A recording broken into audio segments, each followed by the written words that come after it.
Jeg heter George Dick. Jeg kommer fra israelsk ambassaden i Oslo. Og det min andre ganger at jeg kommer her til MIF Oslo. Did I say it correctly so far? Yeah, okay. And it's always a pleasure to come here. And ja, det alltid en glede å komme hit. sorry, I forgot you're here to translate. And we're actually meeting in a very special time, and not for good reasons. Og faktisk så møtes vi nå i en veldig spesiell tid, og ikke av gode grunner. This week, many campuses around the world are marking what they call Apartheid Week. This week, many universities or organizations are marking the Apartheid Week. Denne uken det mange universiteter og grupper som markerer apartheid. And when they are marking the Apartheid Week, they're actually using a platform of bashing Israel. Og når de markerer denne apartheid-uken, så Attacking Israel. At de angriper Israel. And just to give you an example, For å gi et eksempel, I got a phone call a few days ago from a Norwegian journalist jeg fikk en telefon fra en norsk journalist asking me if it's true that Israel is poisoning the water of the Palestinians. som spurte om det sant at israelerne forgifter vannet til palestinerne. The campaign that we are seeing today is no joke. Den kampanjen vi ser i dag ikke en spøk. It has a goal to legitimize and demonize the state of Israel. Målet å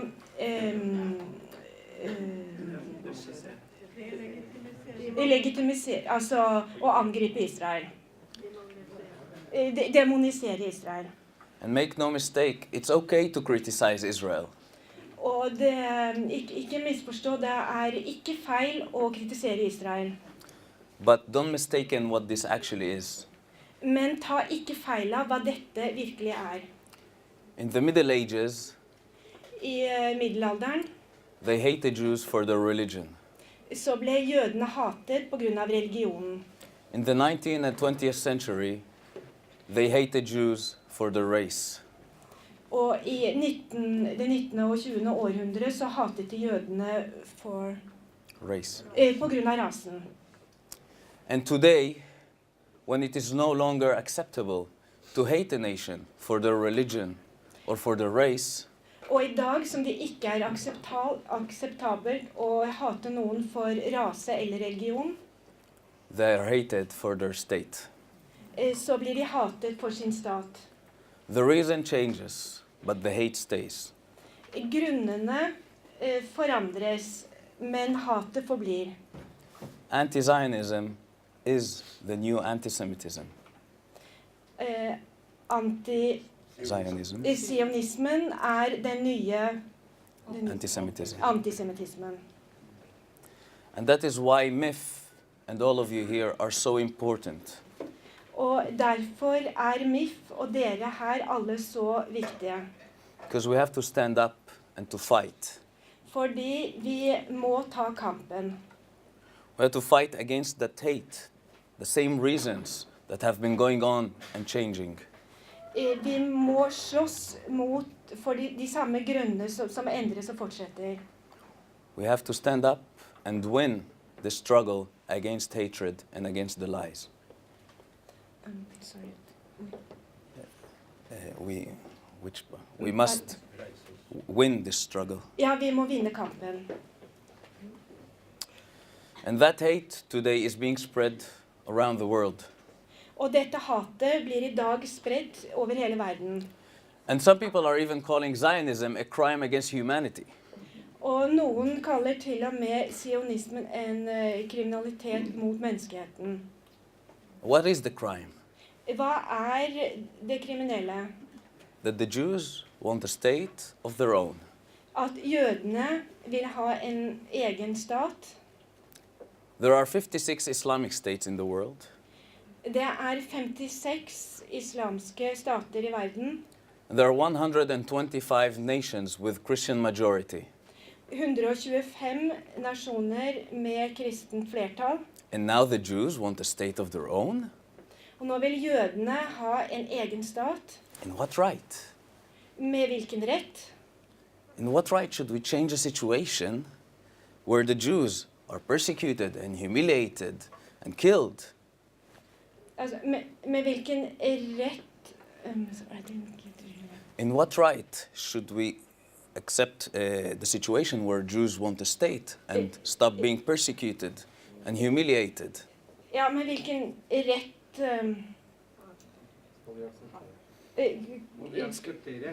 skulle vi akseptere at jødene med hvilken rett skulle vi akseptere at jødene får ha sin egen stat? It is right because they are humans. Det rett for de mennesker.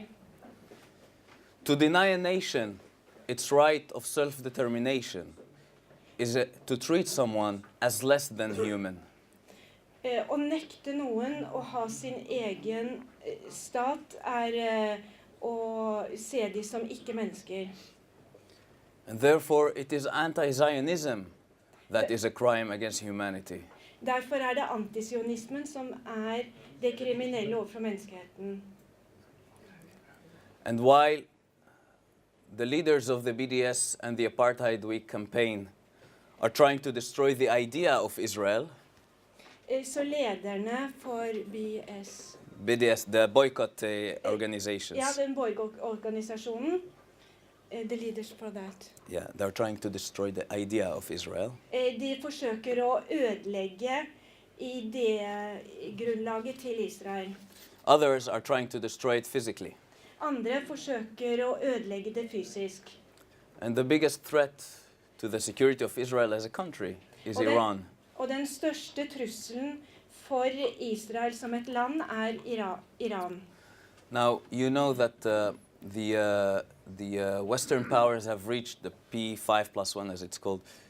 The Western nations has reached an interim deal, a middle time deal with Iran. De vestlige nasjonene har kommet frem til en avtale i Midtøsten, angående Midtøsten med Iran.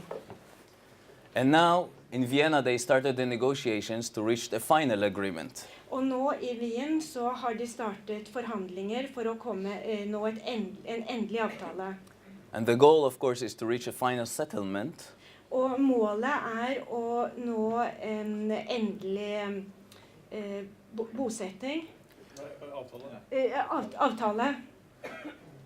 But the goal must be not just to reach a settlement, not just to reach an agreement. The goal is not only to reach an agreement. Målet ikke bare å nå en avtale. But it's to prevent Iran from the capability to develop nuclear weapons. Men å hindre Iran å utvikle, og ha muligheten til å utvikle atomvåpen. Pay attention to the difference. Vær oppmerksom på forskjellen. We're not talking about preventing Iran from having nuclear weapons. Vi snakker ikke om å hindre Iran å ha atomvåpen. But from having the capability of developing nuclear weapons. Men for å ha muligheten til å kunne utvikle atomvåpen. Because in Israel we made a calculation. I Israel har vi gjort en kalkulasjon. We tried to understand how much time exactly did the interim deal save. Hvor mye tid eksakt vil denne avtalen spare? How much time was the Iranian nuclear program set back because of the deal? Hvor mye ble planen til Iran satt tilbake i tid på grunn av avtalen?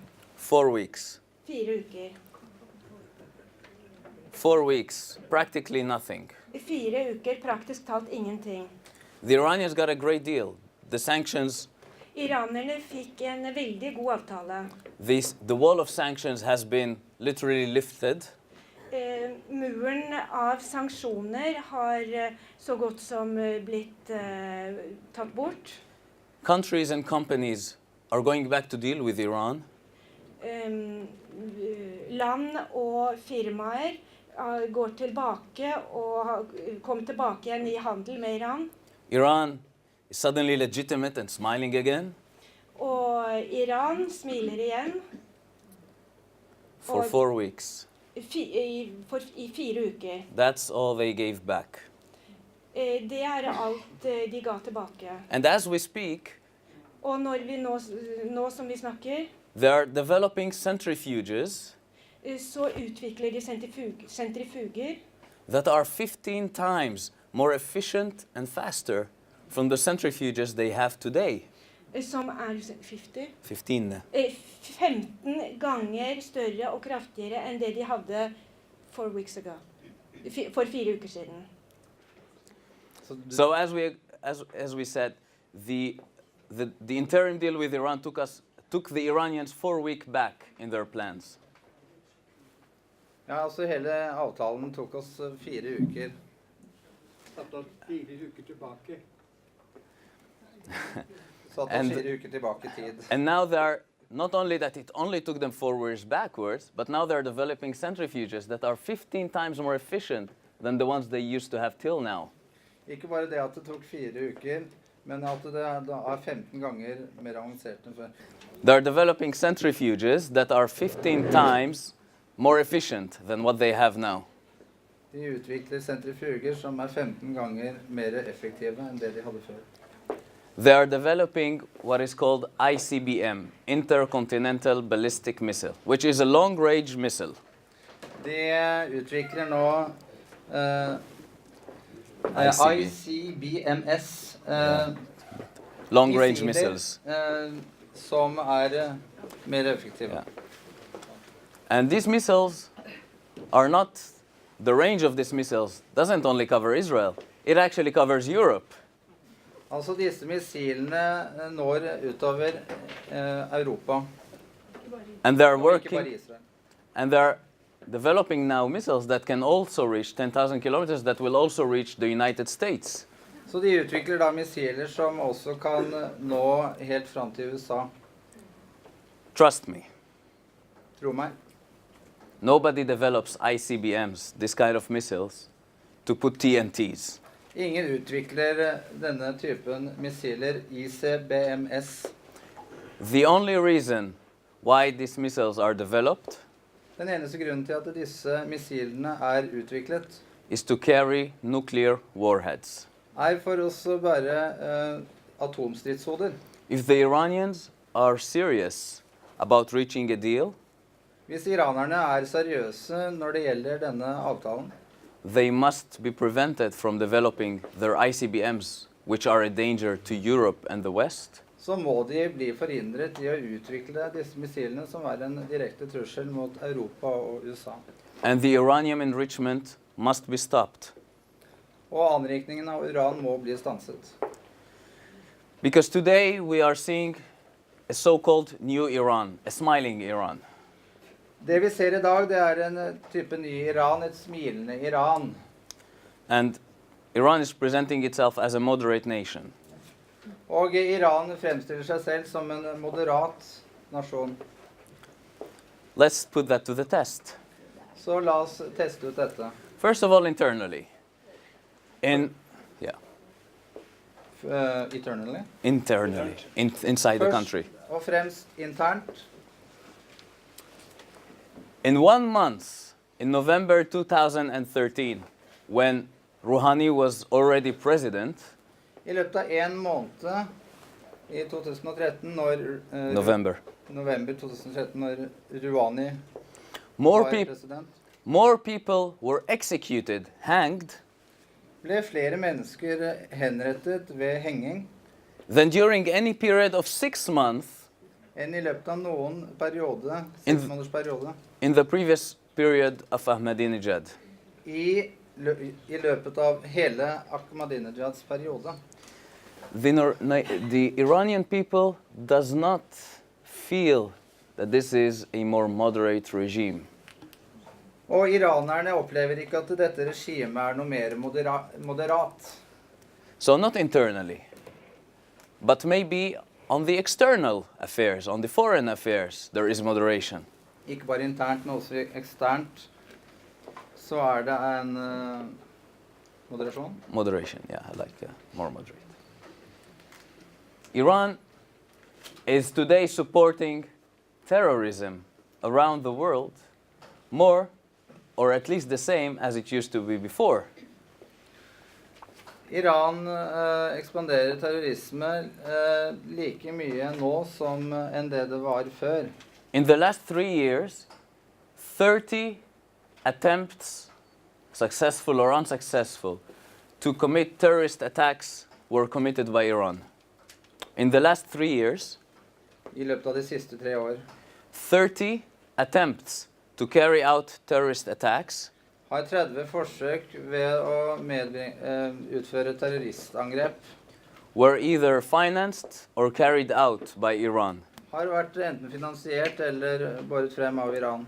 It goes from Turkey to Azerbaijan to Thailand to Kenya and many more countries. Det går tilbake fra Tyrkia, Azerbaijan og mange land. And look at what's happening in Syria. Og se bare hva som skjer nå I Syria. I remember standing here last year and talking about the tragedy of Syria. Jeg husker at jeg sto her sist år og pratet om tragedien I Syria. And maybe the most tragic fact is that nothing really changed since then. Og det tragiske fakta at ingenting faktisk har forandret seg siden den gang. Do you think Bashar al-Assad could survive as the leader of the country without Iran's support? Tror du virkelig at Bashar al-Assad ville ha overlevd uten den støtten han får av hvilket land? Do you think this civil war would have lasted if Iran was not heavily involved? Tror du virkelig at borgerkrigen hadde overlevd hvis ikke han vært involvert? Iran is sending commanders to the field in Iran. Iran sender kommandører To the field, to Syria, sorry. Yeah. til Syria, slagmarken Syria. And these commanders are training and helping the Syrian Assad officials Disse kommandørene hjelper syriske offisielle myndigheter to better butcher their own nation. til å slakte sin egen nasjon. They are sending weapons by air over Iraq to Syria. De sender våpen over I luften til Syria. They are financing the Assad regime. De finansierer Assads regime. This is the true face of Iran. Dette det sanne ansiktet til Iran. And at the same time, Og I samme periode Israel built hospitals right on the border with Syria on the Golan Heights. så bygde Israel sykehus rett over grensen til Golanhøydene. Hospitals that do not differentiate between one Syrian to another. Hospitals that do not make difference between one Syrian and another. De gjør ikke forskjell på syrere eller noen andre, disse sykehusene. Everyone is receiving treatment. Alle mottar lik behandling. Perhaps even the guy that the next day is going to carry a weapon and point it at Israel. Til og med den som velger å peke våpen mot Israel. Because we believe every human being has a right to life. Fordi vi tror på at ethvert menneske har livets rett. We're trying to save life where Iran and the Syrian regimes are trying to take it. Vi gjør alt I vår makt til å redde liv, mens Syria gjør alt I sin makt til å ta liv. This is the true face of Israel. Dette Israels sanne ansikt, And that is the true face of Iran. og dette da motsetningsforholdet I Iran. So what we need to do now is two things. Så det vi trenger nå, det å gjøre to ting. First, to expose Iran for what it really is. Først så må vi vise hva egentlig Iran Iran smiles. Iran smiler til verden. but it continues its deadly business every day. Men de fortsetter sin dødelige virksomhet hver eneste dag. Iran smiles, Og Iran fortsetter å smile. but it continues to sponsor terrorism around the world. Men de fortsetter fremdeles å sponse terrorisme verden rundt. And while smiling, it continues to support some of the darkest regimes and most butcherous regimes on this planet. Samtidig så fortsetter de da å støtte de mørkeste regimer som slakter mennesker.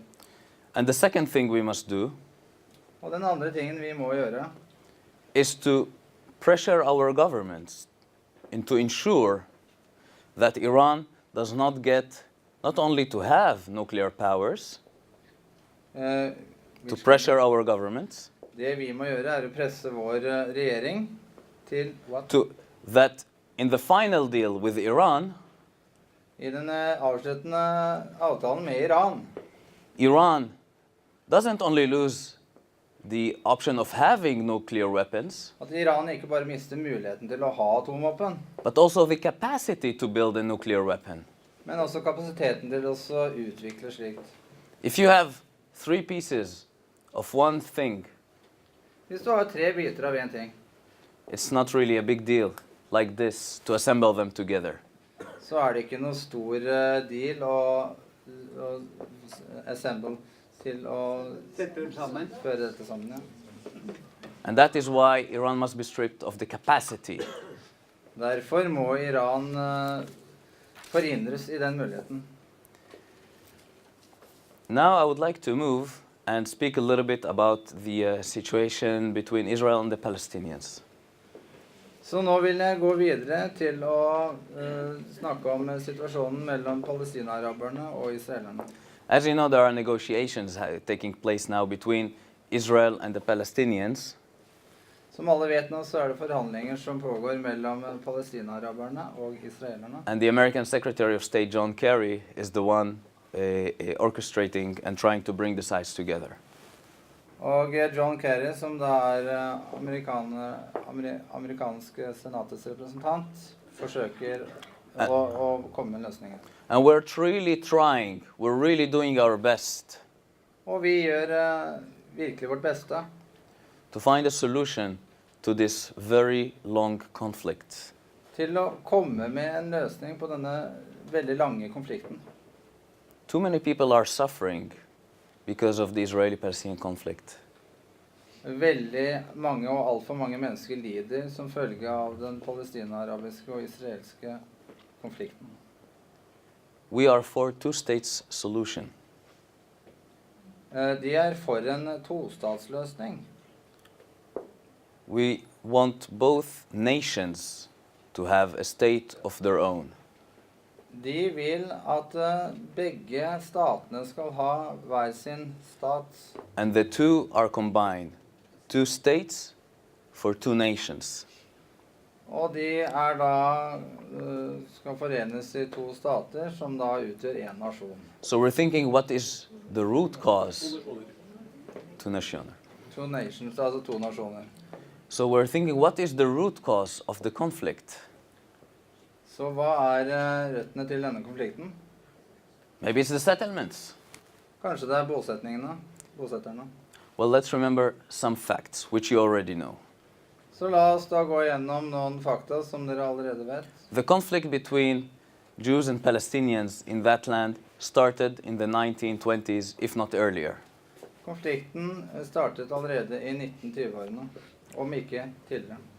The Israeli presence in the West Bank started in 1967. Konflikten startet jo da 7. juni 1967 når det gjelder Vestbanken. So a simple chronological calculation Så en kronologisk kalkulasjon will show you that the occupation is not the reason for the conflict, it is the result of the conflict. Så det ikke det at okkupasjonen årsaken til konflikten, men the occupation is not the conflict. It's not the reason for the conflict, it is the result of the conflict. Ikke årsaken til konflikten, men resultatet av konflikten.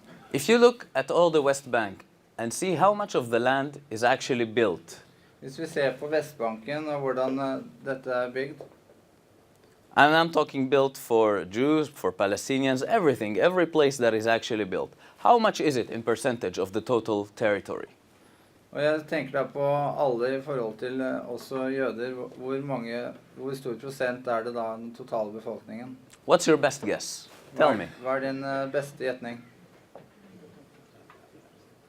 Hva er din beste gjetning? Throw a number. Kommer et tall? Sorry? 5%. 5%. 5%. I got this answer too soon. It's actually very close. Usually people think that it's so filled, that it's so densely built, that the settlements are choking the whole area. I'll just get to the point. Jeg skal bare komme til poenget. Out of all the territory of the West Bank, only 7% are built. Ut av hele territoriale området så er 7% bygd. Which means there are 93% that are still free. Og det betyr at det er 93% som fremdeles er ledige. And therefore, there is enough room for everyone. Og derfor så er det nok rom for alle. That is not the reason for the conflict. That is not what is stopping the solution we're so yearning for from happening. Det er ikke selve årsaken til konflikten. The root cause, the deep thing that is preventing the conflict from being resolved, Hovedårsaken helt ifra røttene til at konflikten oppstår, is the refusal to accept er fornektelsen av å akseptere the right of the Jewish people jødenes rett for a state of their own for å ha en egen stat in any boundaries. i noen sammenheng. And this refusal Og denne fornektelsen raises serious questions reiser et veldig alvorlig on spørsmål the commitment of the Palestinian partner for a genuine peace. i forhold til forpliktelsen om en genuin fred. We want 2 states for 2 nations. Vi vil ha 2 stater for 2 nasjoner. A real peace En ekte fred must be based on real reconciliation with the Jewish state of Israel. må jo da selvsagt innebære en jødisk stat. A real conciliation. The reconciliation, making peace En forsoning, ja. yeah, with the Jewish state of Israel. Men den jødiske staten Israel. And a lot of people ask me, what does it mean, a Jewish nation? Og mange folk spør meg, hva betyr dette her, en jødisk nasjon? Does it mean that it's a country only for the Jews? Betyr det at det bare er et land kun for jødene? Are you, George, as an Arab, telling me that this country doesn't belong to you? Forteller dere at dette landet ikke tilhører dere? No, Nei, that's not what a Jewish state means. det er ikke det den jødiske nasjonen eller staten betyr. A Jewish state means the fulfillment of the Zionist idea. Den jødiske staten er en oppfyllelse av den sionistiske ideen. It's the fulfillment of the right of the Jewish people Det er oppfyllelsen av jødenes rett til å ha et eget hjemland. to a state of their own, En egen stat. to self-determination. To self-determination. Yeah. Bestemme selv.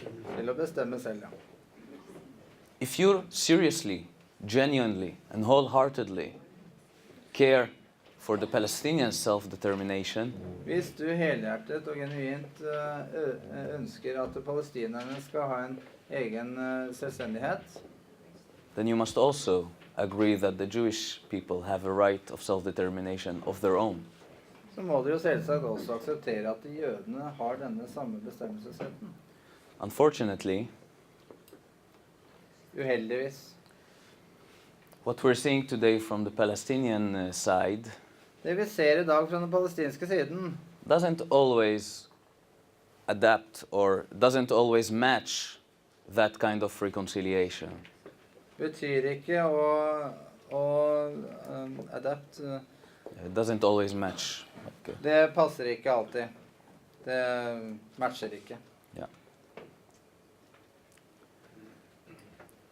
We see that the Palestinian Authority is still paying salaries Vi ser at palestinske myndighetene fremdeles utbetaler lønn to people who committed terrorist attacks in Israel as a reward for what they did. til folk som da utfører terrorangrep mot Israel som en belønning.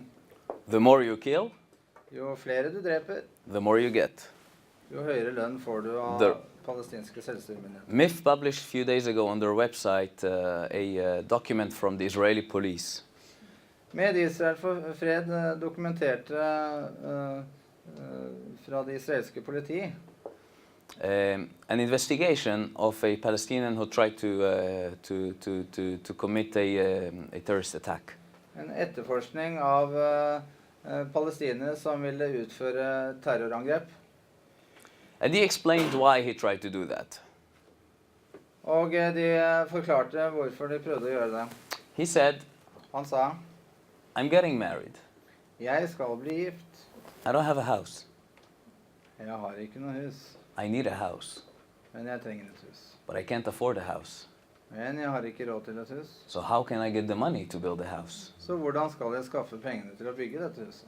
I made a calculation, he said, Jeg gjorde da en kalkulasjon, en utregning. that if I do this and this terrorist attack, Så hvis jeg gjør dette eller dette terrorangrepet, I will probably be judged for so many years, så vil jeg antageligvis bli dømt til så og så mange år.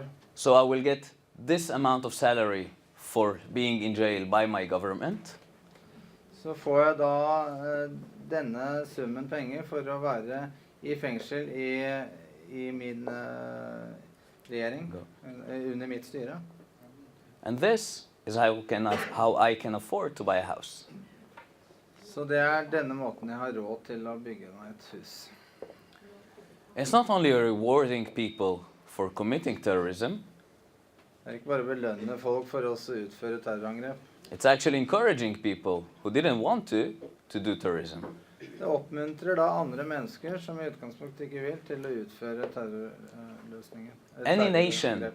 Any nation that is truly interested in peace Enhver nasjon som virkelig interessert i fred, will never support such a thing. vil jo aldri ha støttet en slik ting. I know this doesn't represent the Palestinian public opinion, Jeg vet at dette ikke representerer den palestinske offentlige mening, eller befolkningens mening. the Palestinian people want to reach peace with Israel. Den palestinske befolkningen ønsker å opprette fred med Israel. But their leadership is still not willing to make the necessary concessions. Men Palestinaaраbernes lederskap ikke villig til å gå med på dette. And the main one is the refusal to accept a Jewish state side by side next to a Palestinian state. Og hovedproblemet at de ikke vil akseptere en jødisk stat side med en palestinsk stat. And in these days, Og i disse dager, where we are facing the apartheid week, hvor vi da kommer inn i apartheiduken, where people and organizations are using every opportunity to attack Israel and bash it, hvor mennesker og alle organisasjoner benytter enhver muligheter til å angripe Israel. it is important that the Palestinians, our neighbors, Så det veldig viktig at våre naboer, palestinaaraberne, understand that being pro-Palestinian at det å være pro-palestiner doesn't mean you have to be anti-Israeli. betyr ikke nødvendigvis at du trenger å være anti-israeler.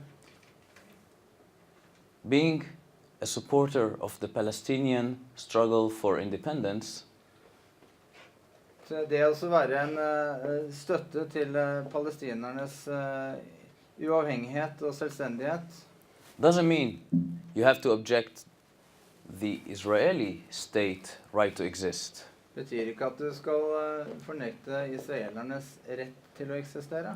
If we want to reach peace, Så hvis vi da vil oppnå fred, the Palestinians must be pro-Palestinians and pro-Israelis. så må da altså palestinaaraberne være både pro-israelske og pro-palestinske. We must all be Vi må jo da alle være pro-Palestinian state. Pro-Palestin sympatisør eller ja. As long as it's side by side Så lenge det with a Jewish democratic state of Israel. Så lenge det side om side med også da en jødisk stat. And with this, I would like to conclude. Med dette vil jeg da konkludere med. And thank you again for your long-standing support for the state of Israel. Og takke dere alle for den lange støtten til staten Israel. And hope that while all these organizations are trying to spread libel against Israel, Og da mens disse organisasjonene gjør det de kan for å spre løgner om Israel, we will stand up and defend the truth. vil vi stå opp for sannheten og forsvare sannheten. Thank you very much. Tusen takk.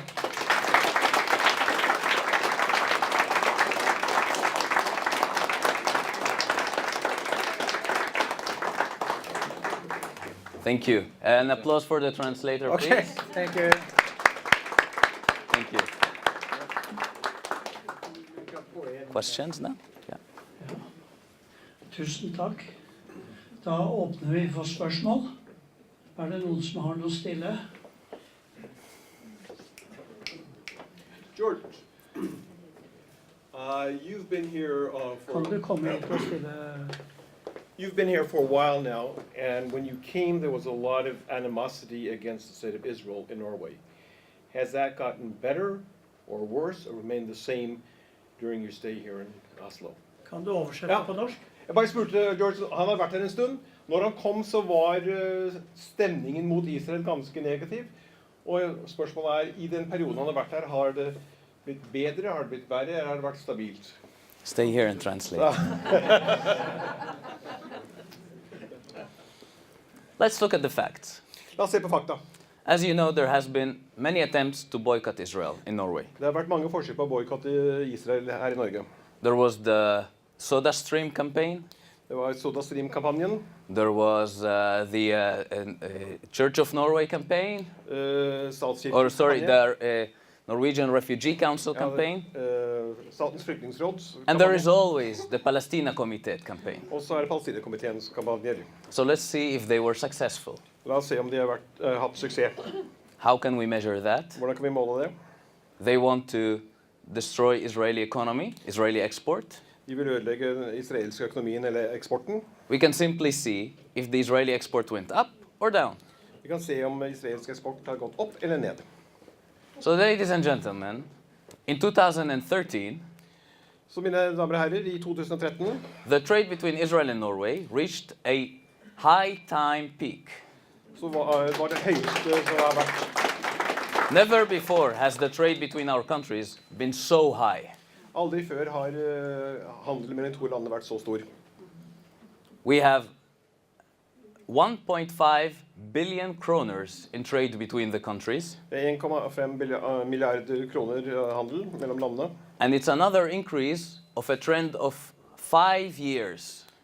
Og det en økning i en trend over de siste 5 årene. So I will not say what I think. I'll just let the facts speak for themselves. Jeg vil ikke si hva jeg syns, men jeg lar fakta snakke for seg selv. Thank you. Takk.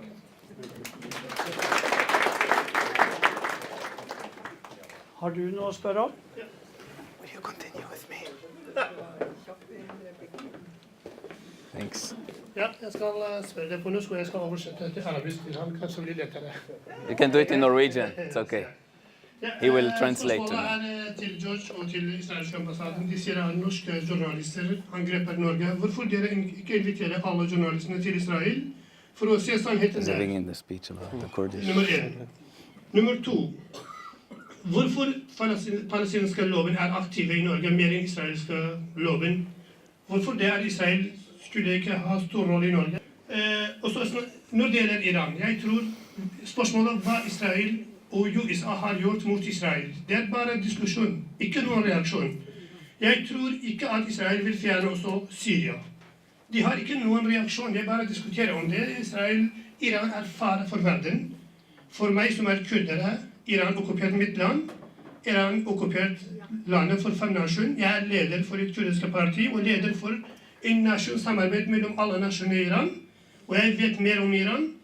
Arabere liker ikke Iran. Hvis Israel samarbeider med Saudi-Arabia, med alle arabiske land, jeg tror de støtter Israel til å fjerne Iran. أتجيب لك بالعربي يا أخي. Og jeg tror det er veldig, veldig vanskelig å være en ambassadør i Norge. Han er en unge ambassadør, unge diplomater, og vi må kreppe han at han jobber for en vanskelig land som har boikott for Israel. أولا أنا معجبة أنت كشخص دبلوماتي عمرك مش كبير وأنت تشتغل في النرويج والصعبة كمان تشتغل في دولة عربية لأنه هذا دولة ما يحب إسرائيل حقيقة أكثرية مش أقل يعني أكثرية. السؤال إذا صحفيين النرويج زد بلدكم لماذا ما تعطيهم دعوة انفيتيشن خلي يروحون لإسرائيل ويشوفون الحقيقة. السؤال الثاني ليش اللوب الفلسطيني في عالم النرويج أحسن من اللوب الإسرائيلي؟ والسؤال الثالث إسرائيل وأمريكا بس يتكلمون على الإيران يعني عملي ماكو شيء بس كلام بس تهديد وكلام بدون أي شيء. أنا باعتقادي إيران خطر لإسرائيل ولكل دول العرب. الآن أنا عندي علاقة مع دول عربية كلهم يكرهون إيران السعودية والبحرين وقطر وكلها. لماذا إسرائيل ما تساعد وهي دولة هذا البلد خطر للجميع. وأنا كما قلت رئيس لحزب كردي ورئيس لاتحاد الشعوب في إيران. وشكرا. شكرا لك.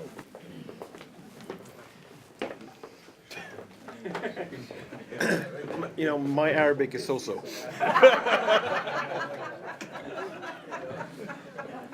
I will answer in Arabic. You will translate to Norwegian. Okay.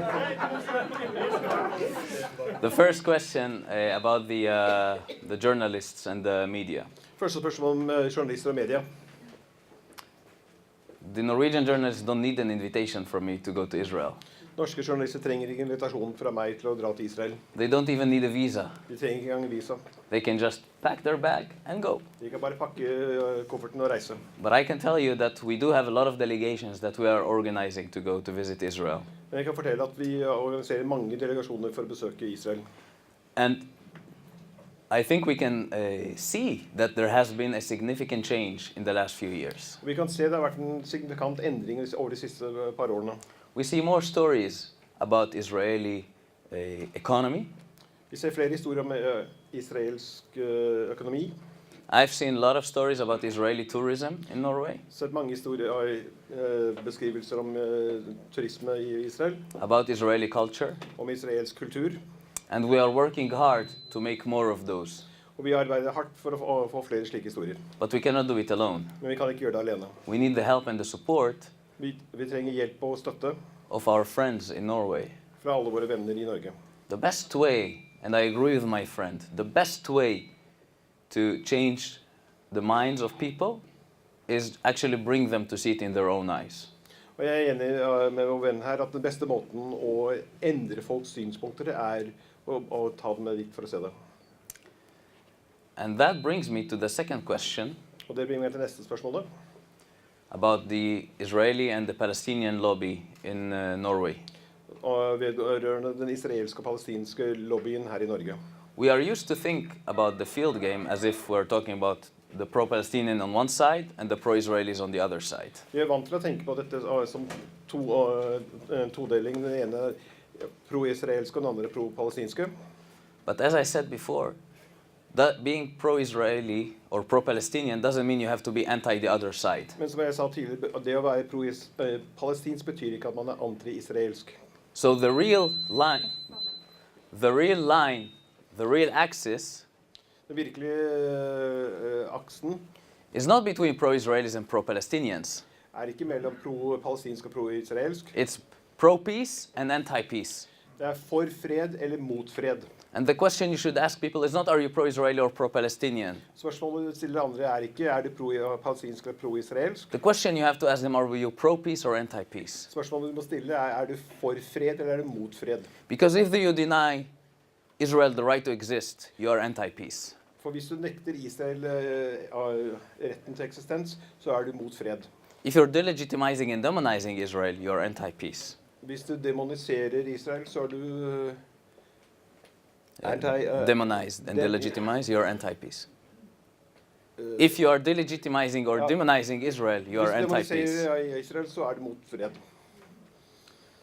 But if you support the right of the Jewish people to have a nation of its own, Men hvis du støtter retten til israelernes rett til å ha egen stat, if you support, side by side with the Palestinians, the right of Israel to exist in secure borders, hvis du støtter Israels rett ved siden av palestinsk å være trygg innenfor egne grenser, if you understand that this conflict is not only about territory of occupation, but it's about the deep root causes of acceptance of each other, hvis du forstår at konflikten ikke bare dette med territorier, men også retten til å eksistere, and you're genuinely working to bridge that gap, hvis du genuint jobber for å bygge broer over disse forskjellene, like MIF is doing, sånn som MIF gjør, then you're pro-peace. da du for fred.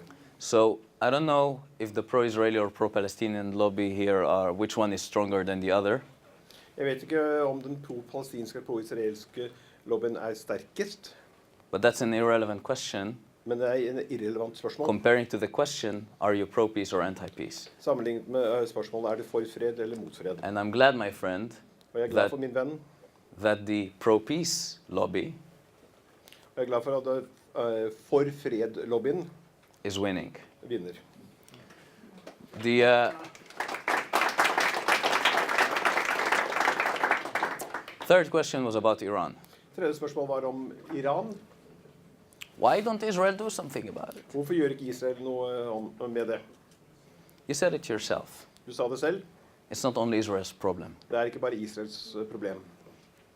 It's the world's problem. Det verdens problem. Those missiles can get to Europe and soon to the US. Disse rakettene kan nå Europa og snart USA.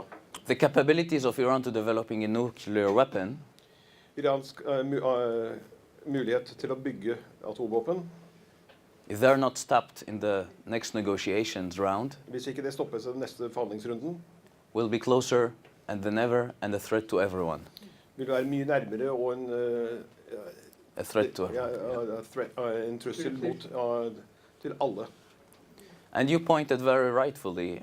Og du påpekte helt korrekt, He said that it's a threat also to the Arab countries. det en trussel også mot de arabiske landene. And we know that the Arab countries are also concerned about that. Og vi vet de arabiske landene også bekymret.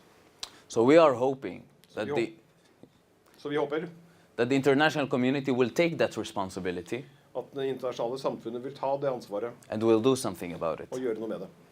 But Men if there is one thing we've learned from the history of the Jewish people and the history of Israel, det en ting vi har lært om det jødiske folket og Israels historie, is that while we want to work with the world, mens vi har lyst til å jobbe med verden, we must also be able to defend ourselves by ourselves. så må vi ha muligheten til å forsvare oss selv alene.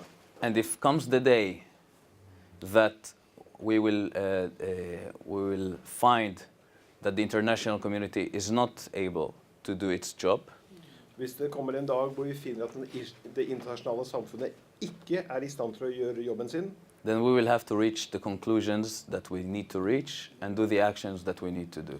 må vi trekke de slutninger og ta de aksjonene vi nødt til å ta. Thank you. Takk skal du ha.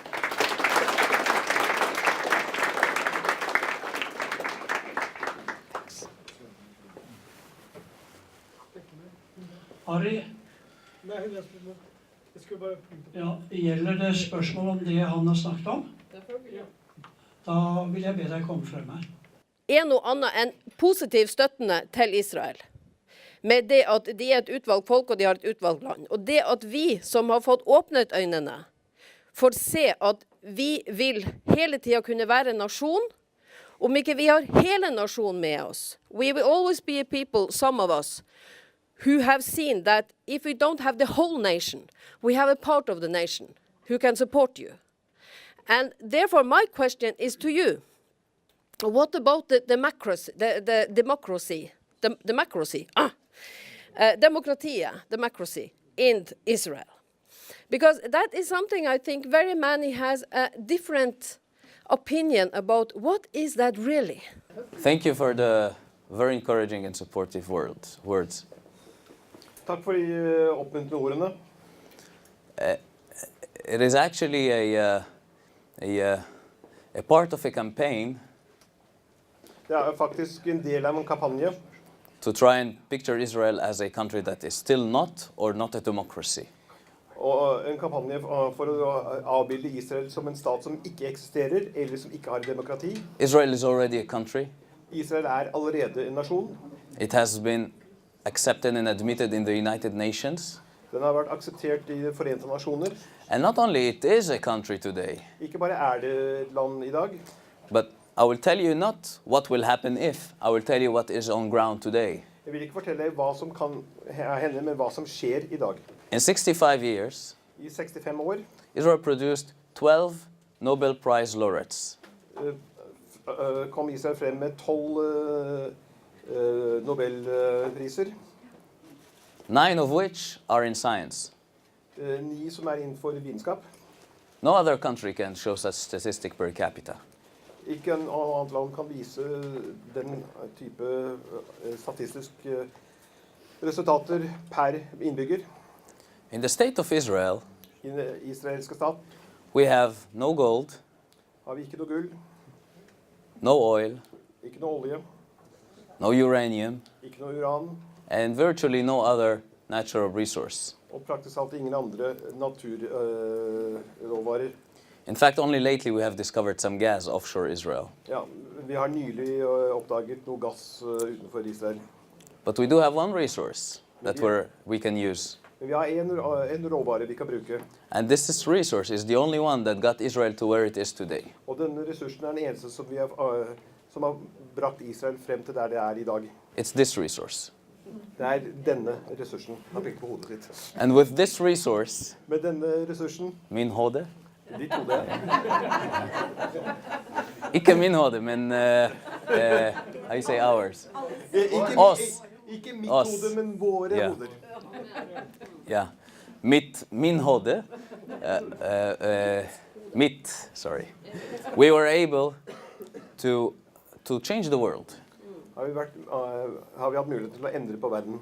We came to a country where there was 65% desert, Vi kom til et land med 65% ørken. no possibility for agriculture, Ikke noen muligheter til jordbruk. or so people said. Eller som folk sa, So we don't have enough water. vi har ikke nok vann, hadde ikke nok vann. So we developed the technology that can maximize the use of water and to produce water from nothing. Så utviklet vi teknologi for å maksimalisere det vann vi hadde, og å produsere vann. Today, all the sewers water in Israel, 80% of them are recycled, the sludge. I dag så 80% av kloakken blir resirkulert. Now, you might not be impressed, but I'll tell you who's the number 2 country in the world. It's Canada. Det mulig at du ikke blir imponert, men land nummer 2, det Canada. And they recycle less than 20%. Og de resirkulerer mindre enn 20%. That's the gap between first place and second place. Det gapet mellom førsteplassen og andreplassen. We have the 3 biggest desalination factories, turning seawater into drinkable water. Vi har 3 fabrikker for å produsere ferskvann fra saltvann. Well done. Well done. Du gjør en god jobb. And not only we are solving our own drinking problem, Ikke bare løser vi vårt eget drikkevannsproblem, but we're actually giving water for the Palestinians and the Jordanians. men vi gir også vann til palestinere og Jordan. In agriculture, we are not only a country that is able to feed itself, Innenfor jordbruk så vi ikke bare et land som kan brødfø oss selv. thanks to Israeli innovation in the agricultural field, Takket være israelsk innovasjon innenfor jordbruk, we actually export agriculture to the world. så eksporterer vi jordbruksprodukter til verden. I went to Kiwi the other day. Vi gikk til Kiwi her forleden dag, I bought sweet peppers. så kjøpte jeg søte pepper, eller paprika. Yeah, the green, red, yellow ones, yeah. And I looked where they're from. Så jeg hvor de var fra. At least 2/3 of them were from Israel. Minst 2/3 kom fra Israel. Certainly a source of pride. Naturligvis en kilde til stolthet. And then we moved from a country that is producing peppers and apples Så når vi går fra et land som produserer både paprika og epler, to a country that is producing Apple computers.